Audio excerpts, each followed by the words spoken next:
اسی سارے ایشو پہ بات کر لیتے ہیں. اسلام آباد بیورو چیف خاور گھومن نے صبح سویرے ہمیں جوائن کیا ہے. ویلکم ٹو باخبر سویرا. Good morning Khawar. اور ہم یہ دیکھ رہے ہیں کہ جو بڑے بڑے نام ہیں اب سامنے آ گئے ہیں کن کن علاقوں سے.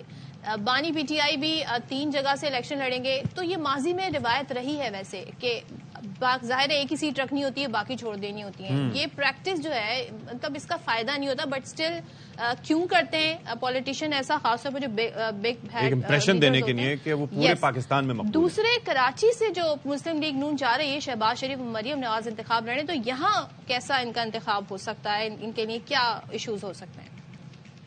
دیکھیں جو پہلا آپ نے سوال اٹھایا وہ بہت میرے خیال میں ایک اچھا نقطہ ہے. آج میں دیکھ رہا تھا کہ ایک آدھ ایڈیٹوریل بھی بڑا اچھا لکھا گیا خاص طور پر ڈان نیوز پیپر کے اندر کہ یہ بڑی غلط ایک پریکٹس ہے. اس کے اوپر قانون سازی ہونی چاہیے. فار ایگزامپل دیکھیں جو پارلیمانی جمہوریت کی ماں ہے یو کے, وہاں پہ ایک سے زیادہ آپ کانسٹیچوئنسی کے اوپر آپ کینڈیڈیٹ کھڑے نہیں ہو سکتے.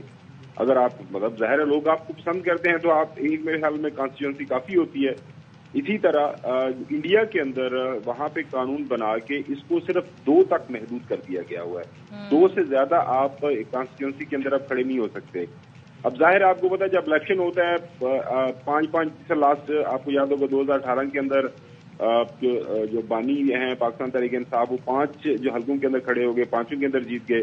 تو پھر ظاہر ہے آپ نے ایک حلقہ رکھنا ہوتا ہے, 4 میں دوبارہ الیکشن ہوتا ہے تو اس کے اوپر غریب عوام کا پیسہ لگتا ہے. اور خاور یہ انڈرسٹینڈنگ کی بات ہے. مجھے یاد پڑتا ہے آج سے 6-7-8 مہینے پہلے یہی بات ہم کر رہے تھے اور اس کے اوپر خاصا تنقید بھی ایک جانب سے کی گئی تھی کہ جی یہ دیکھیں تھی یہ ایک امپریشن دینے کی کوشش کریں کہ فلاں شخص کو عوام کا خیال ہی نہیں. خیال عوام کی اور اس وقت پیسے کا ہے جس کا ضیاع ہوتا ہے. اور خاص طور پر پاکستان کوئی ترقی یافتہ ملک تو ہے نہیں, اور اگر ترقی یافتہ ملکوں میں یہ مثالیں موجود نہیں ہیں تو یہاں پر بھی یہ ختم ہونی چاہیے. دیکھیں جو لاسٹ ایئر کی بات کی وہ تو آپ کو پتا ہے کہ کانٹیکسٹ مختلف تھا, نہ کوئی عام انتخابات تھے, اور اس وقت کی سیاست کے مطابق جو کھینچاتانی جاری تھی اس کے اوپر ایک ڈفرینٹ بحث ہو سکتی ہے. لیکن میرے خیال میں جو لاسٹ نیشنل اسمبلی تھی وہاں پہ قانون سازی پاس کرنے کی کوشش کی گئی.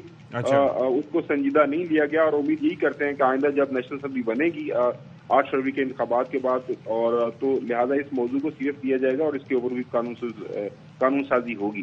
اب آپ کا سوال ہے کہ مریم صاحبہ اور شہباز شریف صاحب آپ کے پاس کراچی آ رہے ہیں تو آپ جانیں اور مریم صاحبہ جانیں اور کراچی والے جانیں. ظاہر ہے وہ آپ کے پاس آ رہے ہیں ووٹ لینے کے لیے, تو آپ نے فیصلہ کرنا ہے. یہ یاد رکھیں کہ یہاں سے ہو کے پھر اگلی باری پنجاب کی ہے, پنجاب کی وزارت عظمیٰ وزارت اعلیٰ.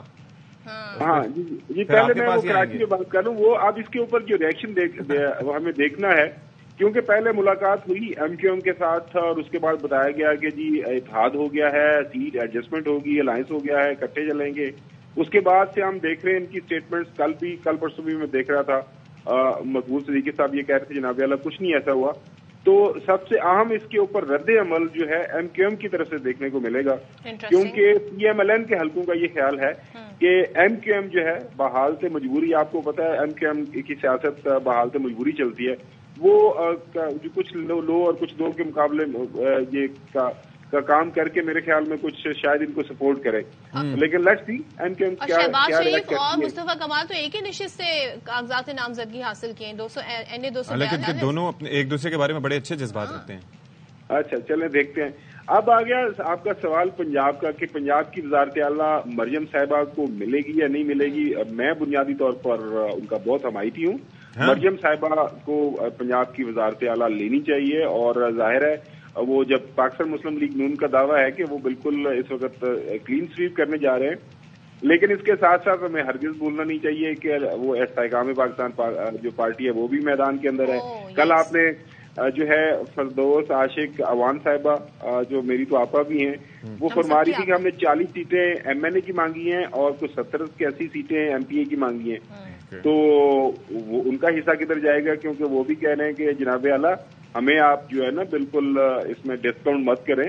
ہو سکتا ہے کہ ہم بھی اس دوڑ کے اندر شامل ہوں. دوسرا ایک اور چیز مجھے یہ بتائیں کہ یہ ایک تو آپ کے حامی ہونے کی وجہ ظاہر اپنی اپنی چوائس ہو سکتی ہے, but there must be a reason جو آپ نے یہاں پر بیان فرمایا. دوسرا یہ ہے کہ شہباز شریف صاحب کے حوالے سے میں اور صدف یہ ڈسکس کر رہے تھے کہ وہ اب کہاں جائیں گے, مطلب اوپر جا کے نیچے واپس آنا, تو پھر نہ وہ وزیر اعظم ہوں گے تو وہ کس عہدے پر آئیں گے؟